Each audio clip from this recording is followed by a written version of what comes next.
Good morning class. Today we are going to discuss about chemical properties of p block elements. Students, earlier to this we have seen general characteristics of p block element and the common elements of p block. Okay? And what is the electronic configuration of p block, where we have seen that electronic configuration of p block is ns2 np126. Okay, here it is 126. Now students, let's see their chemical properties.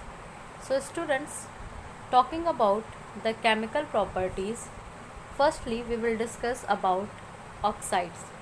So students, elements of this group form oxides of the type, it can be of X2O3 type, it may be X2O4 type, and it may be X2O5 type.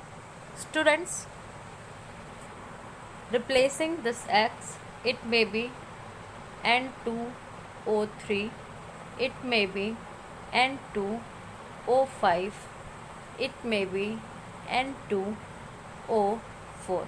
Okay, so students, in your exam generally the order is asked that they will give the oxides of nitrogen, and there will be question that which among the following are acidic, and arrange them in increasing order of acidic character. So in this way students, you have to solve the question. So here basically if you will see that nitrogen also forms nitrous oxide and nitric oxide. Okay, that is NO and N2O. Okay, students, both these oxides are colorless and neutral. Nitrogen dioxide is gas of brown color. If somebody asks you about nitrogen dioxide, then it is gas of brown color which forms a brown colored liquid at low temperature and converts into colorless dinitrogen tetroxide. Okay, that is, it gets solidifies. Nitrogen oxides, that is trioxide N2O3, and nitrogen pentaoxide, that is N2O5, are colorless. So students, these points are not important. Only the important one is that how you can give the acidity order. So students, talking about acidic character of oxides for a particular oxidation state decreases from N to Bi. Okay, so when we go down the group from nitrogen to bismuth, okay, if we are talking about a particular oxidation state from nitrogen to Bi, then acidic character decreases. Okay, if we are talking about a particular oxidation state, then acidic character will decrease. Students, talking about acidic nature of oxide, it increases with increase in oxidation state of element. अगर हम acidic nature की बात करते हैं oxides की, तो वो increase करता है जब ऑक्सीडेशन स्टेट इंक्रीज़ करता है.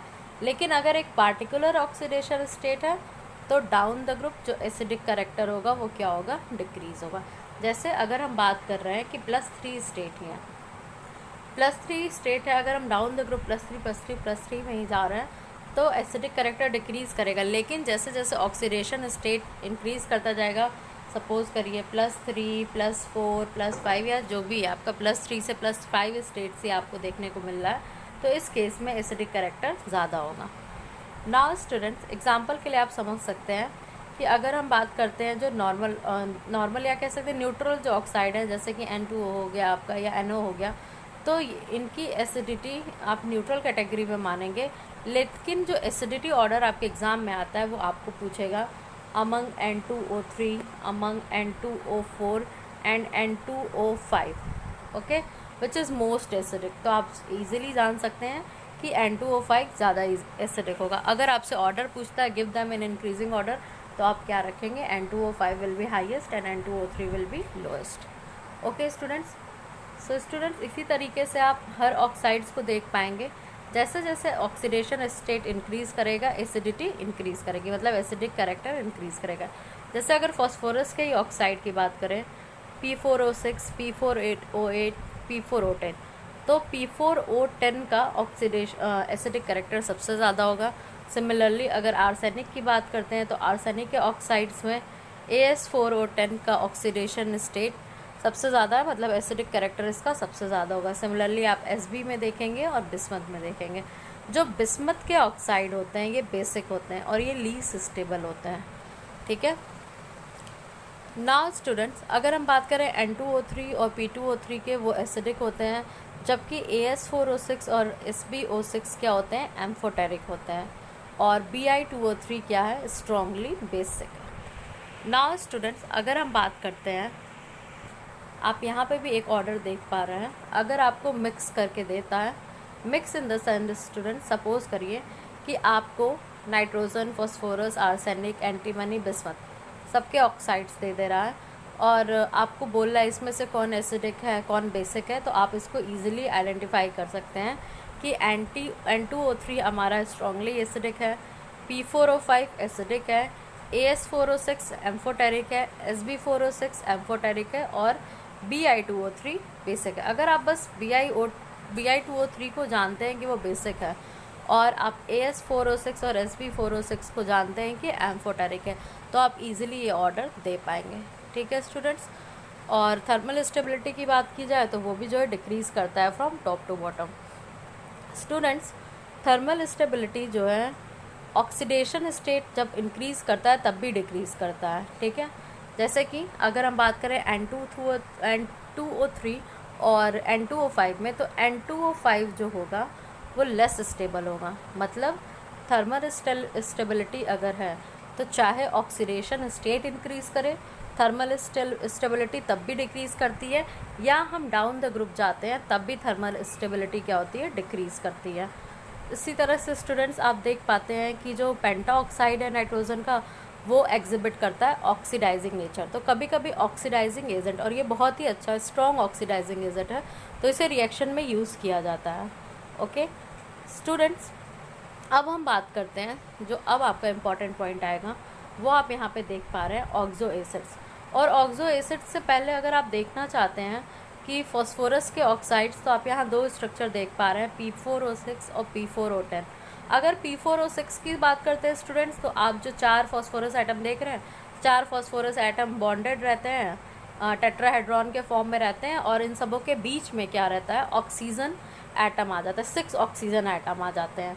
कैसे आते हैं, हर एक फॉस्फोरस 3 ऑक्सीजन से सराउंड करता रहता है और हर एक ऑक्सीजन 2 फॉस्फोरस के, ठीक है।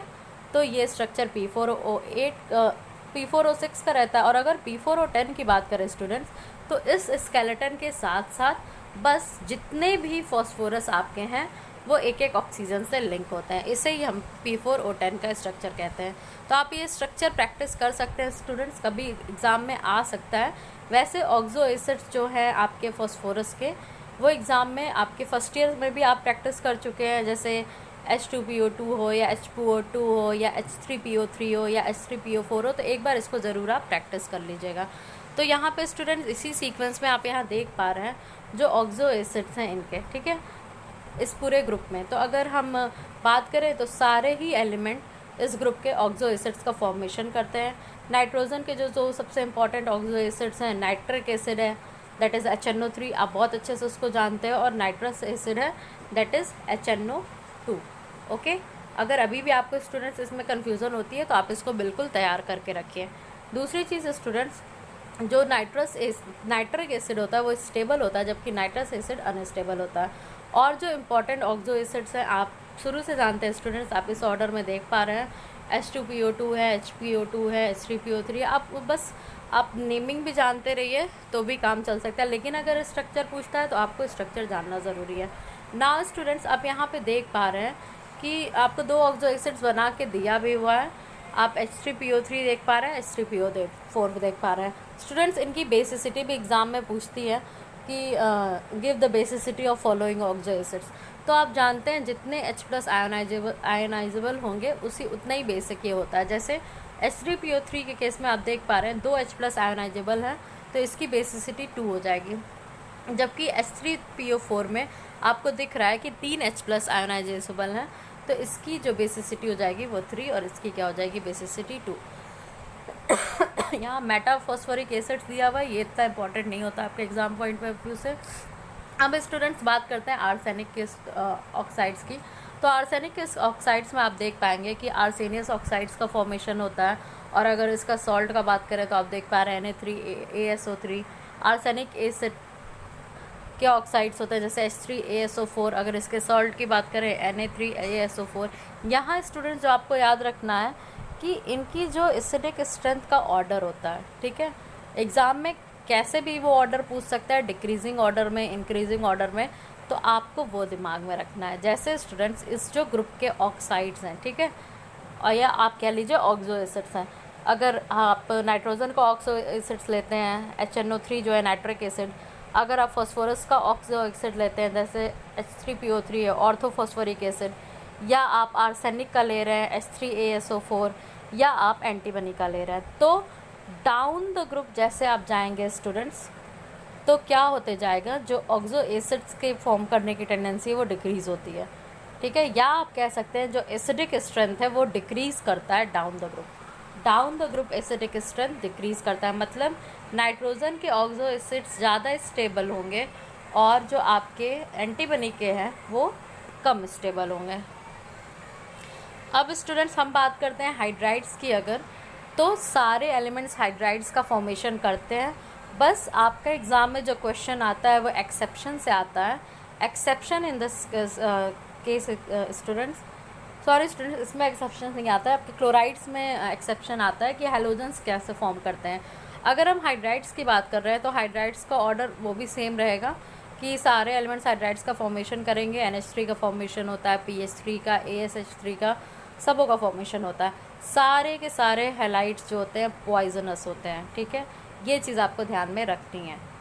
उसके बाद स्टूडेंट्स आप एक चीज़ देखेंगे कि NH3 सॉल्युबल होता है, बाकी सारे सॉल्युबल नहीं होते हैं। हाइड्राइड्स इसके NH3 स्टूडेंट्स आप जब आगे हायर क्लासेस में अगर MSc या BSc में जाते हैं तो आप प्रैक्टिकल करेंगे या जूलॉजी में आप देखेंगे कि ये अमोनिया को यूज़ किया जाता है, ठीक है, ये एनेस्थेटिक की तरह भी कभी कभी यूज़ किया जाता है। अगर आपके रोडेंटिसाइड्स हैं तो उनको उनके ऊपर यूज़ किया जाता है, ठीक है। अब स्टूडेंट्स आप देख पा रहे हैं अगर थर्मल स्टेबिलिटी की बात करें तो वो डिक्रीज़ करती है, हमने पहले भी देखा हुआ है। नाउ स्टूडेंट्स जो इम्पोर्टेंट पॉइंट है आपका वो यहाँ पे स्टार्ट होता है हैलाइड्स की। यहाँ से क्वेश्चन श्योर है आपके रीजनिंग में आता ही आता है कि why NCl5 does not exist whereas PCl5 exist. ये क्वेश्चन मोस्ट इम्पॉर्टेंट है स्टूडेंट्स। तो इसका रीज़न आपको सीधे सीधे ये देखना है, चूँकि आपका जो N है, N एलिमेंट है, नाइट्रोजन के केस में क्या हो जाता है, D ऑर्बिटल नहीं रहते हैं, ठीक है। बाकी के केस में D ऑर्बिटल्स आ जाते हैं तो इलेक्ट्रॉन एक्साइट करके वहाँ चला जाता है और क्लोराइड्स का, पेंटाक्लोराइड्स का, पेंटाहेलाइड्स का फॉर्मेशन हो जाता है, ठीक है। यही एक एक्सेप्शन है स्टूडेंट्स। यहाँ पे भी अगर आपके ऑर्डर पूछा जाता है हैलाइड्स में तो आप यहाँ ऑर्डर देख पा रहे हैं। ऑर्डर क्या हो जाएगा स्टूडेंट्स, अगेन टेंडेंसी जो होती है इलेक्ट्रॉन की, जो एक बात की जाए नाइट्रोजन से बिस्मथ तक, तो आप ये देख पा रहे हैं NF3 की सबसे लार्जर है, फिर PF3, फिर ASF3, फिर SbF3 और BiF3।